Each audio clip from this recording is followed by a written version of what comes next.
Hello students, health and physical education में हम लोग अपना सेकेंड चैप्टर कर रहे हैं एनवायरनमेंट एंड हेल्थ। इसमें हम अब तक अपने हाउसिंग फैसिलिटीज़ के बारे में पढ़ चुके हैं, वाटर सप्लाई के बारे में पढ़ चुके हैं। अब हमारा थर्ड जो इसमें टॉपिक आ रहा है वो डिस्पोजल ऑफ सॉलिड वेस्ट का आ रहा है। Okay, disposal of solid waste includes household garbage or rubbish, discarded material, street refuse and industrial refuse।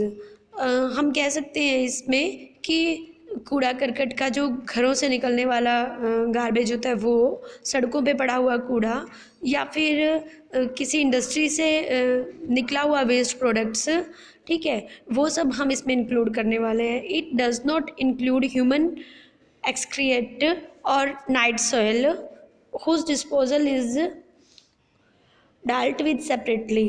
हम इसमें जो भी पढ़ेंगे वो जो ह्यूमन बींग्स का एक्सक्रेट होता है, यानी कि जो आपके सीवेज में गया हुआ गंद है, उसके बारे में हम लोग इसमें नहीं पढ़ने वाले, क्योंकि उनको सेपरेटली ट्रीट करके साफ़ किया जाता है। ठीक है, इसमें हम जो घरों से कूड़ा निकलता है, नॉर्मल कूड़ा, उसकी बात कर रहे हैं, सड़कों पर पड़े हुए कूड़े, और जो इंडस्ट्रीज से निकलता है गार्बेज, उसकी बात करेंगे। ओके, इसमें आगे वो बोल रहे हैं हाँ, इसमें कहा गया है नेक्स्ट कि solid waste is allowed to accumulate because become a health hazard because.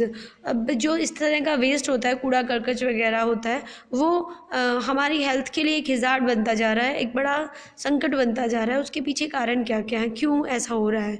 सबसे पहला इन्होंने कहा है it decompose and gives out A fall smell. ये ना बहुत सड़ने वाला होता है और इसमें से बहुत गंदे वाली स्मेल आती है। ठीक है, it attract flies and spread disease. ये अपनी तरफ मक्खियों को अट्रैक्ट करता है, जिससे कि डिजीज़ बहुत ज़्यादा होती है। It becomes a source of air and water pollution. ये एक तरह से मेजर सोर्स होता है एयर पोल्यूशन का और वाटर सोल्यूशन का। वाटर पोल्यूशन कैसे हो सकता है? जैसे बारिश आती है ना, तो वो जो कूड़ा करकट के ऊपर बारिश गिरती है, वो जाकर फिर बह जाता है थोड़ा सा, और वो बहकर नदी नालों में इस तरह से मिक्स हो जाता है। ठीक है, solid waste therefore requires quick collections and disposal. हम कह सकते हैं कि जो हमारा गार्बेज होता है, इस तरह से उसे तुरंत ही इकट्ठा करके और तुरंत उसको ट्रीट करके साफ़ कर देना चाहिए, उसको निपटा देना चाहिए। ठीक है, अब आगे करें मेथड ऑफ डिस्पोजल, कि कौन कौन से तरीके होते हैं जिससे हम इनको डिस्पोजल कर सकते हैं। सबसे पहला आया डंपिंग। ओके, डंपिंग मतलब कोई गड्ढा सा बना के उसके अंदर उसे डंप कर देना, डाल देना। In this method of disposing waste, the refuse is dumped in low-lying areas. Here, as a result of bacterial action, this refuse decrease in volume and is converted into humus. This is perhaps the most insanitary method of waste deposit. It amounts to accumulate of waste somewhere else and becomes a health hazard. WHO has therefore condemned this method of waste डिपोजल। वो कहते हैं इस method में क्या होता है कि एक गड्ढों वाली जो जगह होती है, यानी गड्ढा टाइप का बनना होता है, उसमें इसको डाल दिया जाता है, किसको? वेस्ट को, और उसका फिर ह्यूमस बन जाता है। ह्यूमस बनने के बाद जो मतलब, लेकिन WHO ने कहा है कि ये जो इस तरह डंपिंग वाला जो मेथड है ना, ये सही नहीं है। इसकी वजह से बहुत सारी बीमारियां हो जाती हैं। काफ़ी टाइम तक सड़ने के बाद उसमें से गंदी स्मेल आती है, जिससे लोग बहुत बीमार हो सकते हैं। उसमें और भी गंदगी पनप सकती है, उसे कोई डॉग्स या इस टाइप की चीज़ें खा सकती हैं, गायें वाएँ खा लेती हैं, जिससे वो बीमार पड़ सकती हैं, उनमें कोई इन्फेक्शन हो सकता है, फिर वो ह्यूमन बींग्स में भी आ सकता है। ये तो आपको पता है ना कि जानवरों से ह्यूमन बींग्स में बहुत सारे वायरस आ जाते हैं। ठीक है, चलिए, उसके बाद ये वाला मतलब जो डंपिंग वाला जो मेथड है वो WHO ने रिजेक्ट कर रखा है। ये मेथड सही नहीं बताया गया। सेकेंड है सैनिटरी लैंडफिल। सैनिटरी लैंडफिल्स क्या होता है? इसमें क्या किया जाता है कि it is the most satisfactory method of waste. ये बड़ा सेटिस्फैक्ट्री मेथड है वेस्ट डिपॉजिट के लिए, यानी कि अच्छा मेथड बताया गया है ये। इसमें क्या करते हैं कि इसमें गार्बेज को इकट्ठा करते हैं और किसी कोई भी इस तरह का आप कह सकते हो कि बहुत गहरा गड्ढा खोदा जाता है, डग किया जाता है उसको, और उसके अंदर उसको डालकर उस ऊपर से उसको ढक दिया जाता है। जो पहले वाला मेथड था उसमें ढका नहीं जाता, बस गड्ढे के अंदर डाला जाता था। इसमें उसके ऊपर मिट्टी डाल दी जाती है, उसे कवर कर दिया जाता है, ठीक है। In this way the disposed waste is converted into harmless mass due to chemical, bacteriological and physical change। और उसे ऊपर से क्योंकि ढक दिया जाता है तो इसके अंदर से उसमें केमिकल चेंज होते हैं, बैक्टीरियल चेंज होते हैं और फिजिकल चेंज होते हैं, और उसके बाद वो क्या बन जाता है, उसके बाद वो मिट्टी जैसा ही बन जाता है। उसमें मतलब खास फ़र्क नहीं होता, वो ज़्यादा हार्मफुल नहीं होता, इसीलिए इस तरीके को ज़्यादा माना गया है, ठीक है। इसमें क्या होता है, इसमें भी 3 अलग अलग तरह के मेथड यूज़ किए जाते हैं। जो सैनिटरी लैंडफिल से इसमें 3 मेथड यूज़ किए जाते हैं।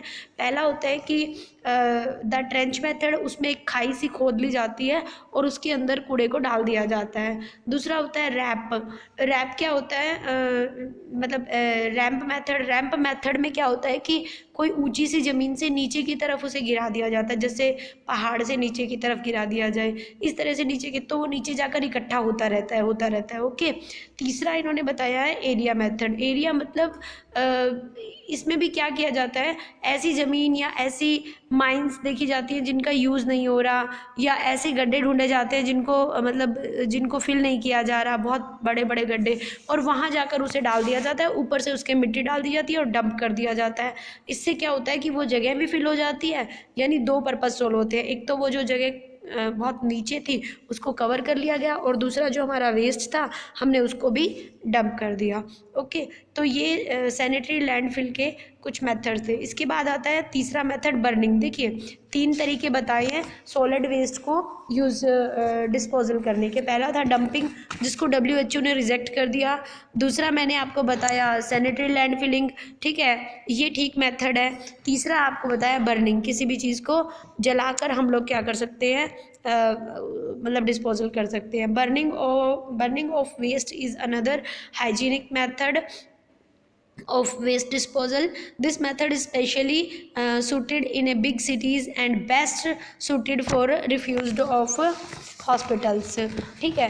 वो कह रहे हैं कि ये भी जो हम बता रहे हैं कि बर्निंग यानी किसी चीज़ को आप कह सकते हो कि जला देना चाहिए, तो ये भी एक ऐसा ही मेथड है जिसके थ्रू हम अपनी मतलब सैनिटाइजेशन कर सकते हैं, ठीक है। और शहरों में ये ज़्यादा पॉसिबिलिटीज़ होती है, क्योंकि और ख़ासकर उनके लिए जो मेडिकल वेस्ट होते हैं ना, उनको हम इसी तरीके से बर्निंग करके ही मतलब डिस्ट्रॉय करते हैं, ओके। क्योंकि मेडिकल के जो इक्विपमेंट्स है वो अगर आप कभी कूड़े करकट में डाल दो, और कई बार ऐसा होता है कि लोग उन्हें दोबारा से यूज़ कर लेते हैं, तो उनको ज़रूर बर्निंग करनी चाहिए, ओके। 3 मेथड बता दिए, पहला डंपिंग था, दूसरा सैनिटरी लैंडफिल था, तीसरा बर्निंग है। अब हम चौथा मैटर कर रहे हैं कंपोस्टिंग। कंपोजिंग क्या होता है, कंपोस्ट करना किसी चीज़ को।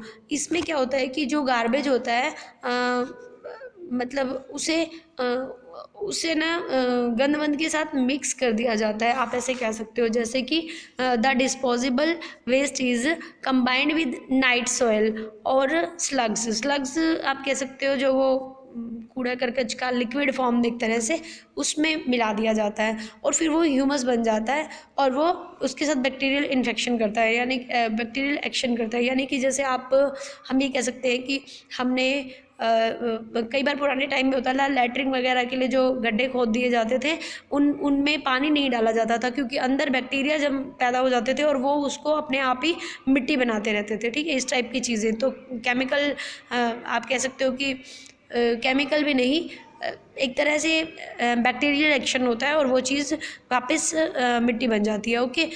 4 नंबर पे आता है मैन्योर पिट्स। मैन्योर पिट्स क्या होते हैं, मैन्योर के लिए पिट्स खोदना यानी खड्डे खोदना, ठीक है। मैन्योर मतलब खाद के लिए। This method is used in village, गांव में ज़्यादा यूज़ किया जाता है इस टाइप के मेथड को। वेयर वेस्ट कैटल डग, जहाँ जो कैटल्स होते हैं उनके डग वगैरह होता है ना, गाय का गोबर वोबर, इन सब चीज़ों को, लीव्स को, और जो अदर रिफ्यूज़ होते हैं ना, उन सबको उस मैन्योर पिट में डाल दिया जाता है, जो गड्ढा खोदा होता है खाद के लिए उसमें डाल दिया जाता है, एंड कवर्ड विद अर्थ, और उसके ऊपर फिर मिट्टी की लेयर लगा दी जाती है।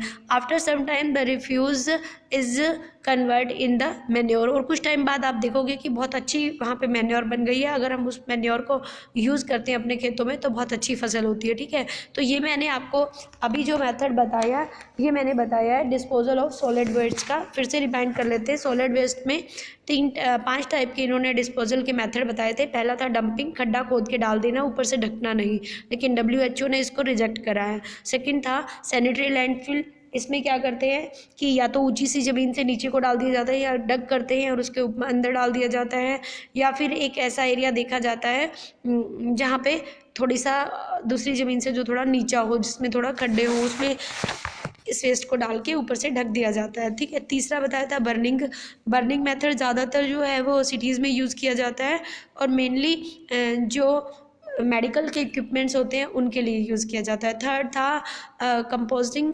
कंपोजिंग मेथड जो है वो आप ये कह सकते हो कि सॉइल में या लिक्विड स्लग वगैरह होती है उसके अंदर वेस्ट को मिला लिया जाता है, और फिर बैक्टीरियल एक्शन होता है उसमें, ठीक है। चौथा मैंने बताया था मैन्योर पिट्स, कि बड़े बड़े खड्डे खोद लिए जाते हैं, उसमें पेड़ों की लीव्स होती हैं, कैटल डंग होता है, और इस टाइप की चीज़ें उस पिट में डाली जाती है, ऊपर से उसके ऊपर मिट्टी कवर कर दी जाती है, और कुछ सालों के बाद बहुत अच्छा मैन्योर बन जाता है वो, आप उसे अपने खेतों में भी यूज़ कर सकते हो, ओके। तो नेक्स्ट वीडियो में आपकी 2 इकट्ठी बनाने वाली हूँ, डिस्पोजल ऑफ लिक्विड वेस्ट की और डिस्पोजल ऑफ ह्यूमन एक्सक्रेट की, ओके। Thank you.